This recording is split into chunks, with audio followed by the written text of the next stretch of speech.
நான் doctor G Mylvaganan, consultant orthopaedic surgeon, SKS ஹாஸ்பிட்டல்லேருந்து பேசுகிறேன்.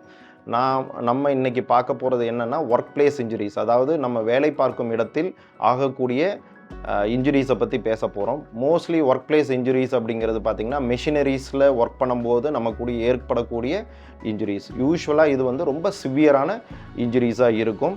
இதை பொறுத்த வரைக்கும் இன்ஜுரிஸ் ஆன உடனே இமீடியட்டாக நம்ம வந்து என்ன பண்ண வேண்டியது இருக்கும் அப்படின்னா, நம்ம எல்லா ஃபெசிலிட்டி இருக்கக்கூடிய ஹாஸ்பிட்டலுக்கு போக வேண்டியது இருக்கும். நம்ம ஹாஸ்பிட்டலை பொறுத்த வரைக்கும் இங்கே ஆர்த்தோபெடிஷியன்ஸோ, வாஸ்குலர் சர்ஜன்ஸு, பிளாஸ்டிக் சர்ஜன்ஸு, அது மாதிரி எல்லா ஸ்பெஷலிஸ்ட்டும் 24 hours இருந்துகிட்டே இருக்கிறாங்க. ஸோ இப்படிப்பட்ட ஒரு மெஷின் இன்ஜுரி வந்து ரீசெண்டாக நம்ம ஹாஸ்பிட்டலுக்கு வந்தது.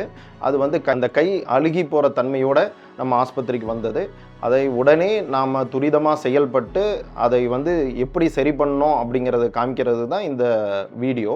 ஸோ நம்மக்கிட்ட வரும்போது அவங்களுடைய வளையல், அதாவது அந்த பேங்கிள் வந்து கையை நெருக்கிட்டு ரத்த ஓட்டம் இல்லாமல் ரொம்ப டேமேஜான நிலமையில் வந்தாங்க.